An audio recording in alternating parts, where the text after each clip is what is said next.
Almusal po tayo, guys. So, nanonood po ako ng tennis. Osaka versus Ferrari. Ayan, guys. So, mag-almusal po tayo, guys. Ganito po ang almusal ko sa umaga. Ayan po, yung dates. Ayan po, guys. Yung ano nila, fruits po nila dito. Napakasarap. Papakita ko po.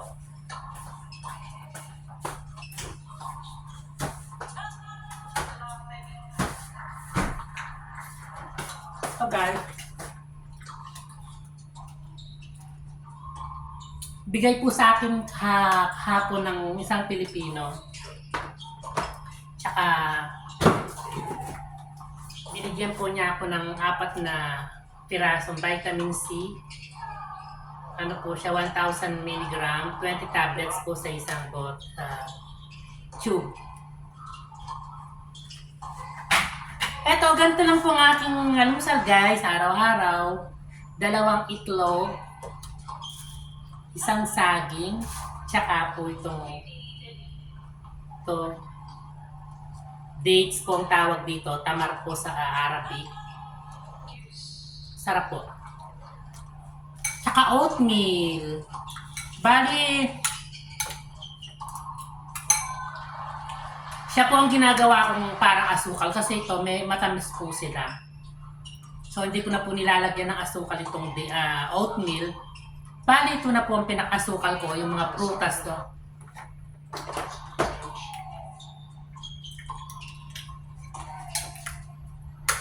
Matagal ko na pong ginagawa ito sa araw-araw dito sa UAE.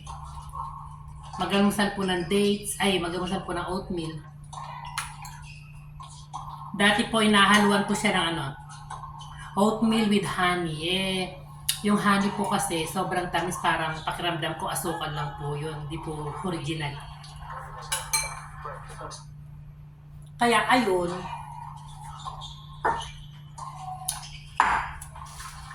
dahil may dates naman po ako, yung prutas po nila dito, alhamdulillah, napakasarap po. Ito po ang kinakain namin sa pag nagbe-breakfasting kaming mga Muslim.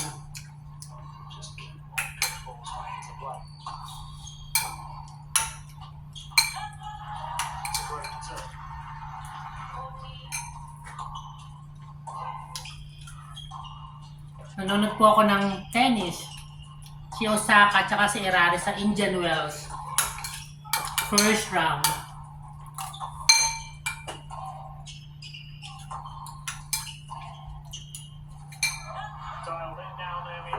Sa nga pala, guys, supportan po natin ang ating pambatong si Furiol ba yun? Sa Miss World sa India. Bukas na po yun. Live. 9:30 po yata ng gabi sa Pilipinas.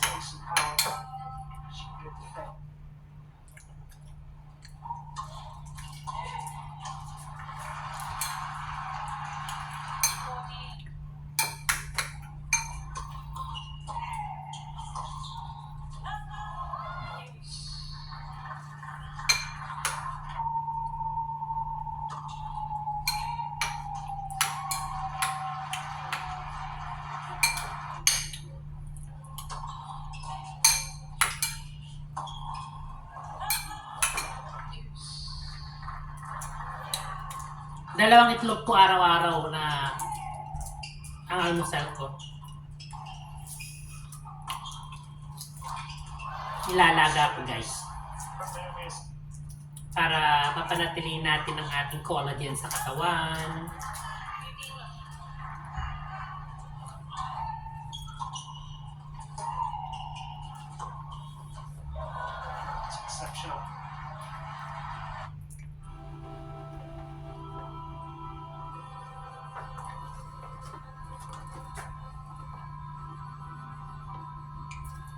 Tikman niyo po pag mayroon pong ganito sa bansa po, kung saan po kayo. Napakasarap.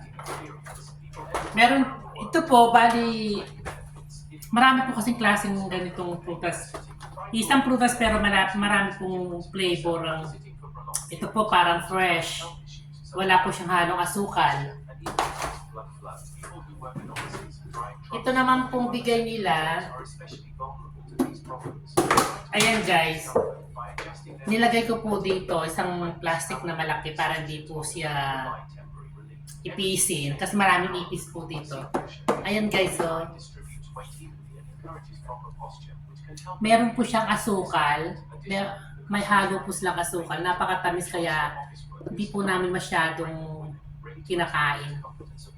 Nilagay ko lang po siya dito guys para hindi po siya At siya nga pala, ito rin po pala. Almusal ko rin pala ito sa araw-araw.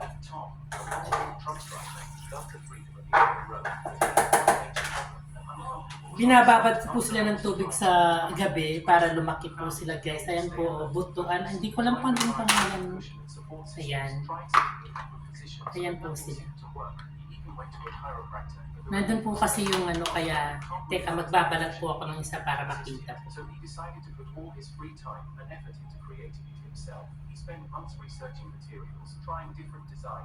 Ayan, ayan po siya guys, puti. Hindi po ganito kalaki nung nilagay ko siya sa bot. Kahapon binabad ko siya guys. 24 hours. Gabi po, binababad ko na. Pag lumaki na kakain ko po sa umaga. 7 pieces lang po ang kailangan.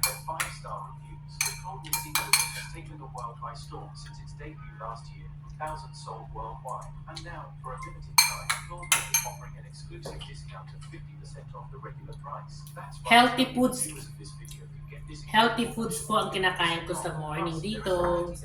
Di po ako kumakain ng kanin. Minsan, bread po.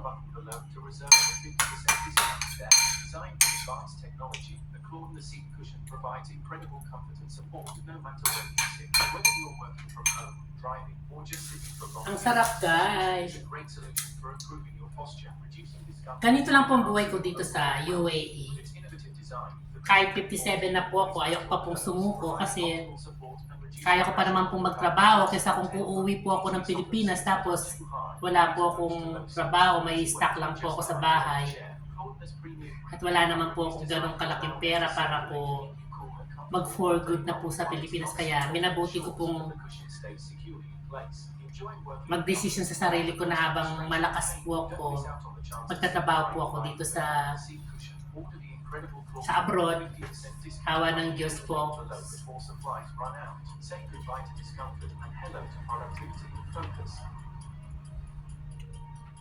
Wag po tayong susuko na sa buhay guys, kahit na po may edad na tayo. Wag po tayong magpa-stock sa bahay. Ngayon, kung malakas naman po kayo mga tatamad sa Pilipinas, na umaasa sa mga magulang, sa bigay, magtrabaho po kayo, huwag yung sayangin ang buhay nyo. Sayang po ang araw na nagdadaan.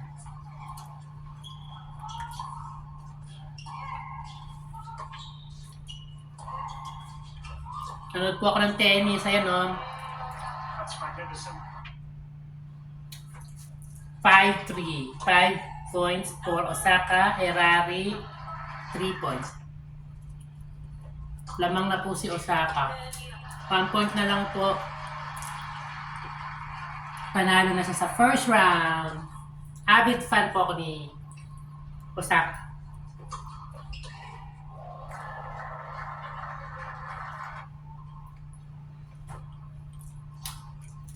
Siya po ang pinaka-paborito kong tennis player sa mga babae.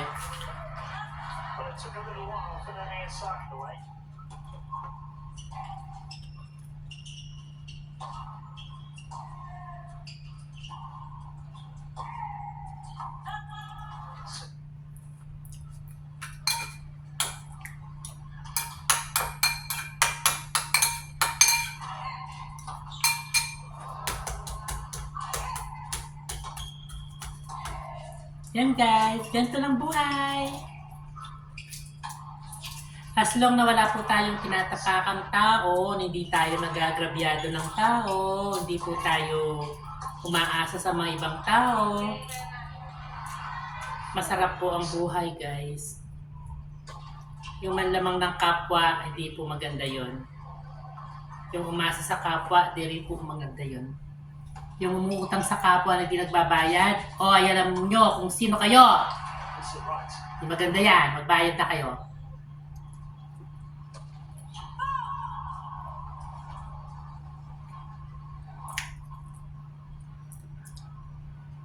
Nung umuutang, ganda-ganda ng mukha, parang anghel. Yung sinisingin, parang matapang pa sa crocodile. Joke lang.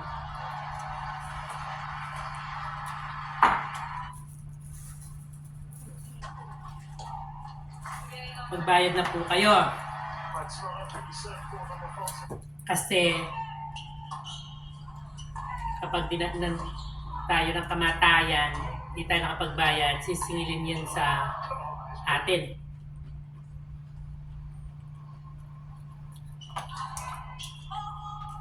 Busog na ako. Lalapit po ako guys para makita nyo po itong ano.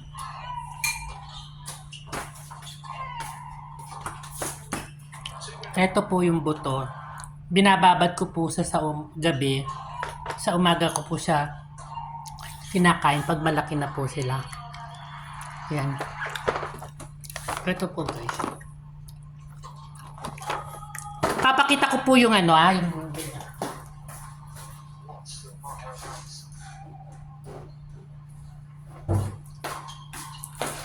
ito po yung mga kinakain ko pong dry fruits guys. Ilalagay ko po sa bote. Yan. Ito po ang sinasabi ko sa iyo na binababad ko. Ano kasi pangalan nito? Hindi ko alam ang pangalan. Search nyo na lang po. Yan siya. Nilalagay ko lang po sa dito para hindi ipisin. Ayan. Healthy living din naman po ako dito guys. Di naman po ako umiinom. Di naman po ako naninigarilyo. So, tamang ano lang po. Okay, bye! Salamat po sa panonood. Mag-subscribe na po guys. Likes and share. Bye! Ingat po kayo lagi.